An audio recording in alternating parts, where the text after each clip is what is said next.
એટલે પોતે પોતાને ઓળખો. કેમ ઓળખવા?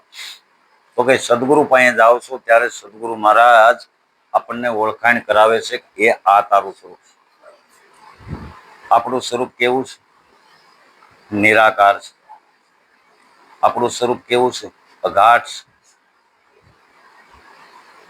હવે આવું જે અગાઢ સ્વરૂપ છે એ ઘાટે ઘાટે વ્યાપી રહ્યું છે. ઘાટે ઘાટે જેટલા દુનિયામાં ઘાટ છે ને બધા ઘાટની અંદર અગાઢ પુરુષ છે. એમ ઘાટ અનેક છે અને અગાઢ એક છે. એમ ઘાટ અનેક છે અને નામ, ઘાટ અનેક છે અને રૂપ, ઘાટ અનેક છે પણ બધા ઘાટ કામમાં કે એક ઘાટ નથી આવતો કામમાં. દુનિયાના જેટલા ઘાટ છે બધા કામમાં આવે છે. અને ઘાટે ઘાટે ગુણ છે. ઘાટે ઘાટે ગુણ છે, ઘાટે ઘાટે રૂપ છે, ઘાટે ઘાટે નામ છે. પણ કોઈ પણ ઘાટ એવો નથી નામ વિના. ઘાટ કરો. આવા દુનિયાની અંદર અનંત અને અપાર ઘાટ છે.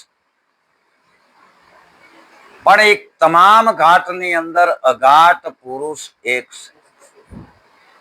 પછી મોટો ઘાટ હોય, નાનો ઘાટ હોય, વેરાટ ઘાટ હોય, સૂક્ષ્મ ઘાટ હોય, પણ બધાની અંદર નામ, બધાની અંદર નામ રૂપી પરમાત્મા બિરાજમાન છે.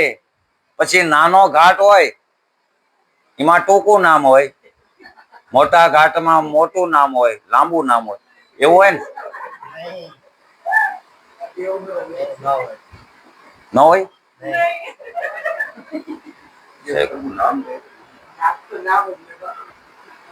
આવો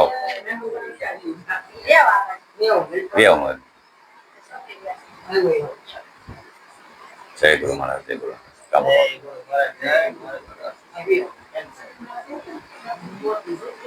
જય ગુરુ મહારાજ. જય ગુરુ.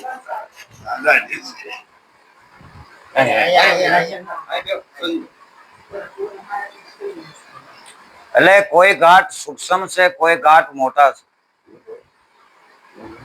પણ હવે જે સૂક્ષ્મ એટલે નાનો ઘાટ, વેરાટ એટલે મોટો ઘાટ. તો હવે મોટો ઘાટ છે એમાં નામ મોટું હોય અને સૂક્ષ્મ ઘાટમાં નામ નાનું હોય, આવું હોય?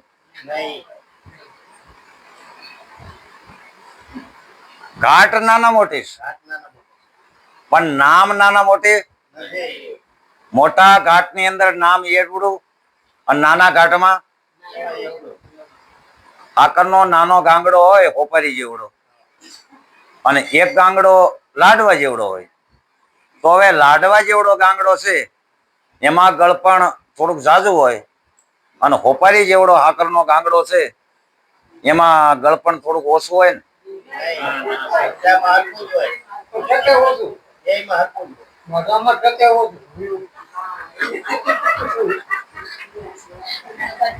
બે માં ગળપણ જેમ સરખું છે એમ નાના ઘાટમાં અને મોટા ઘાટની અંદર નામ બે માં સરખું છે. 0 નો ગલોબ હોય કે 100 નો ગલોબ હોય, પણ બે માં પાવર પણ પ્રકાશ હરખો આપે.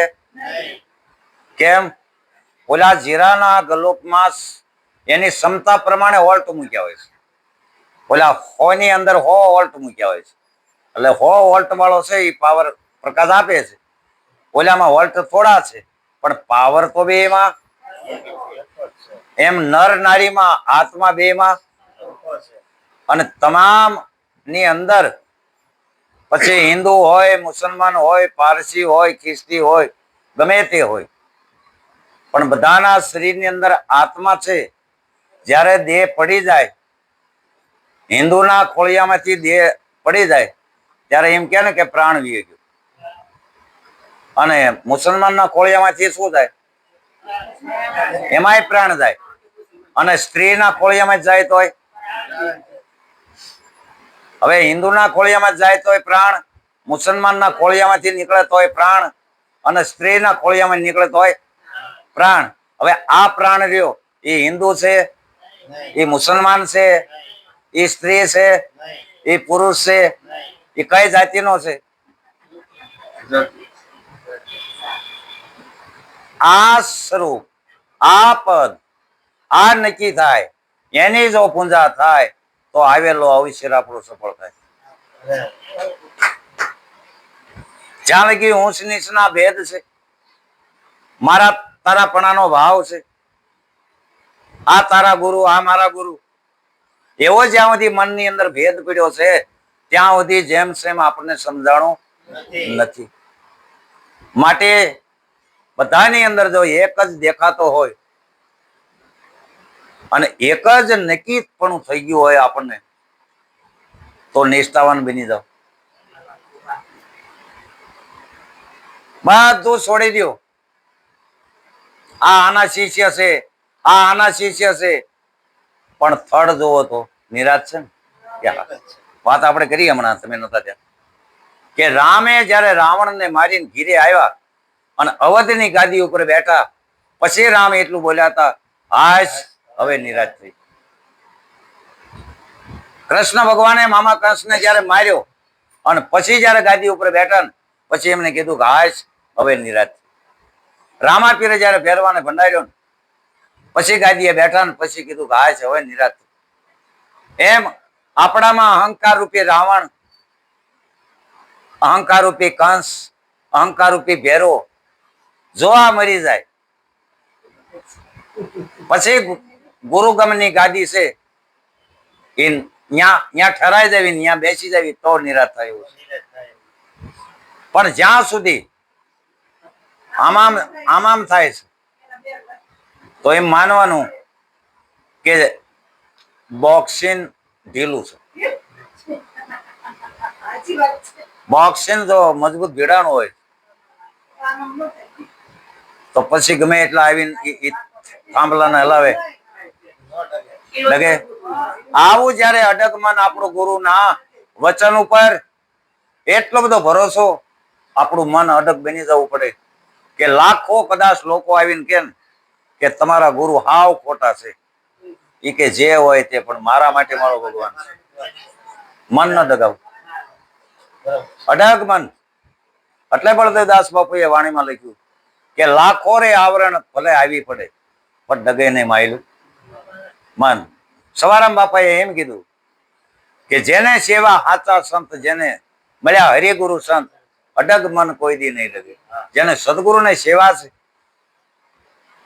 એના મન કોઈ દી ડગશે. આવા અડગ મન વાળા જ્યારે આપણે બનવી છીએ ત્યારે જે મંજિલ તમે નક્કી કરી છે એ મંજિલે જરૂર પહોંચી જશે, પહોંચી જાય. પણ ગુરુ તો એક માધ્યમ છે, ગુરુ માર્ગ બતાવનાર છે. પછી પંથ કાપવો એ તો આપણે ખાલી માર્ગ જાણી લીધો પછી એક ડગલું હાલવી નહીં તો પંથ કપાતો નથી.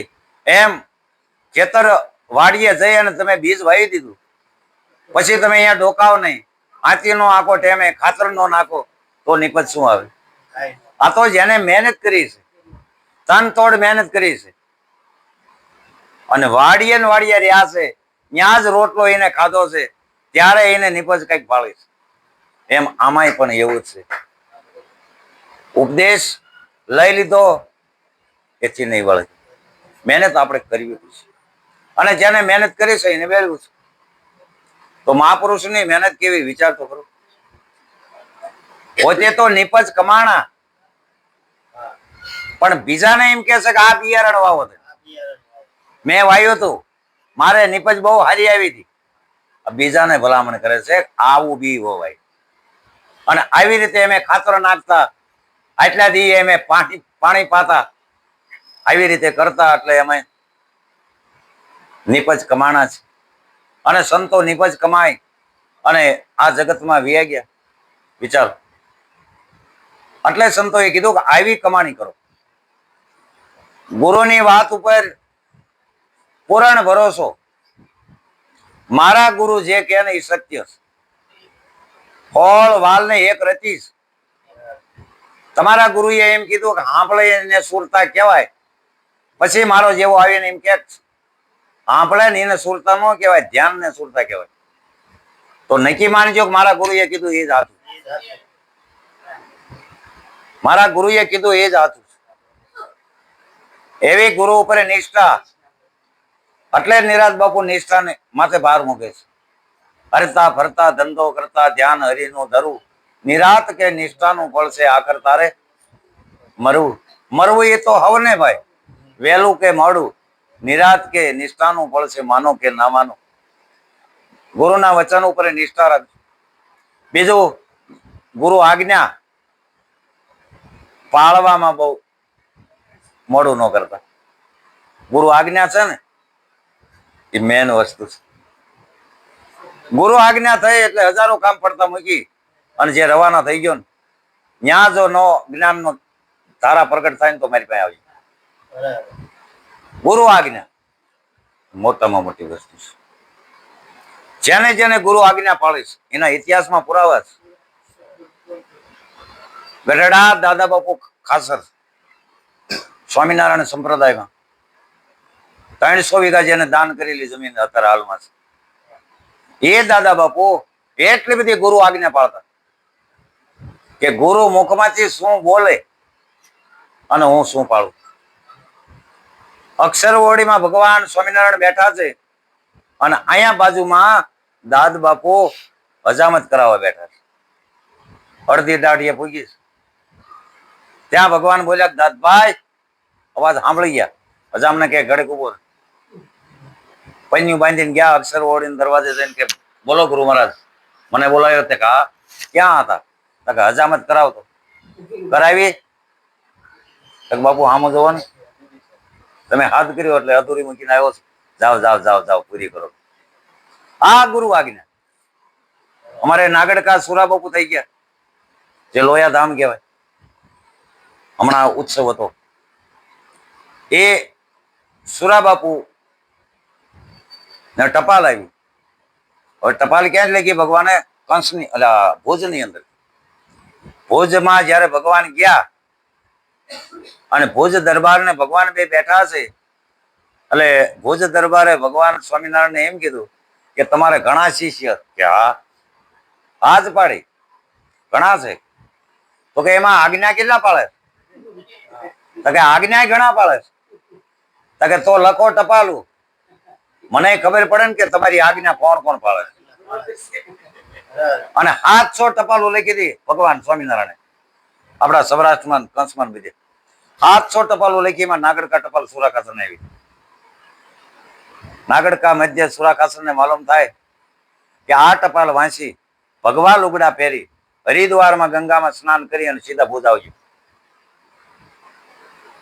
હવે ભગવા લુગડા તાત્કાલિક ક્યાં શિવરા? એટલે પછી ઓલી ભભૂતિ રાખ હતી ને, સોંપડી દીધી લુગડા ઉપર. એટલે ભગવા જેવું થઈ ગયું અને ગયા હરિદ્વાર. હવે હરિદ્વારના ઘાટ ઉપર 750 ભેગા થયા. તમે તક ગુરુની ટપાલાઈ, તમે તક ગુરુની ટપાલાઈ, તમે તક ગુરુની ટપાલાઈ.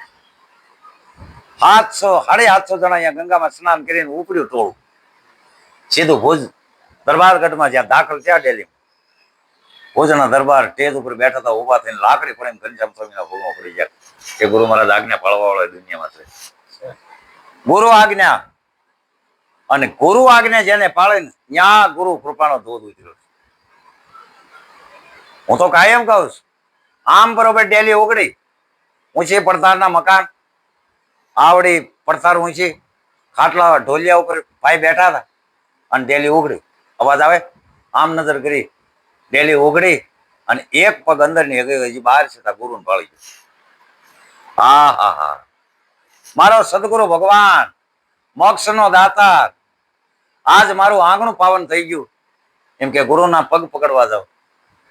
એ પગથિયા નીચે ઉતરીને અડધી ફળીએ ગયો ને ગુરુને પગ પકડવા. અમે ફરજો હતો, ફરજામાં ભેંસું બાંધેલી, એમાં પાડો છૂટી લો, ભેંસ નથી આવે. ગુરુ પગ પકડવા કે પાડો વાળવો? ગુરુના પગ પકડી લેવાય. પાડો વાળવા ગયા, ગુરુના પગ પછી પકડે, 10 લીટર દૂધ પીવું થઈ. જેને ગુરુના પગ પકડ્યા છે ત્યાં ગુરુ કૃપાનો વરસાદ ધોધ પડશે. જેને પાડા વાળ્યા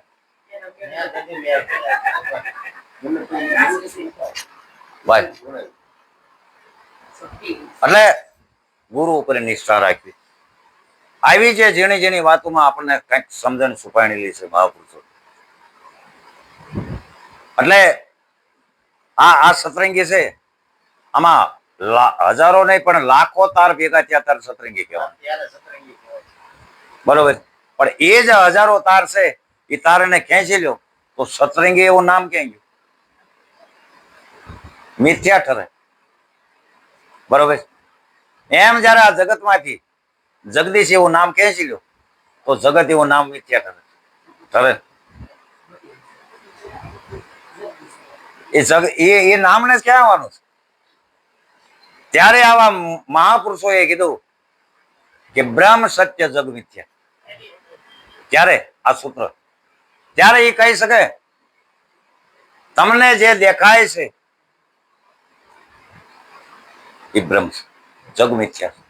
અમારા માટે જગત નથી, બધું બ્રહ્મ દેખાય છે. દેખાય પણ એ ભ્રાંતિ મટે તો. ગુરુ મહારાજે ભ્રાંતિ ટાળી દીધી. રાત્રે અંધારું હોય, રસ્તામાં હાલ્યા જાઓ, કાળી દોરી પડી તો ભ્રાંતિ ચીની થઈ? સર્પની. સર્પ ત્યાં દોરી જ છે, સર્પ નથી. તે છતાં તમને સર્પ ભાંસે છે. શા માટે ભાંસે છે? અંધકારના હિસાબ. નકર મૂળમાં જુઓ તો દોરી છે. પણ એ જ ઘડીએ તમારી ગુંદામાં જો બત્તી હોય અને તરત બત્તીનો પ્રકાશ કરો તો જ્ઞાન શેનું થયું? દોરીનું. શેનું જ્ઞાન થયું? દોરીનું. અને સર્પની ભ્રાંતિ તરફ ગાયબ. એમ જ્યારે તમારું જ્ઞાન થાય છે ને તમારા પોતાનું નિજ સ્વરૂપ, ત્યારે આપ જે જગત રૂપી ભ્રાંતિ છે ને,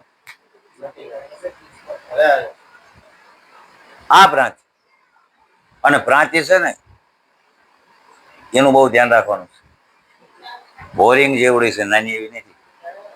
સવારામ બાપા લખે, ભ્રાંતિ પ્રાણી જેના અંગમાં એને દુઃખ સવાયા દાડી, જ્ઞાન દ્રષ્ટિથી ગોચ્યો નહીં તો વિખનાથ ચેકાયા વાળી.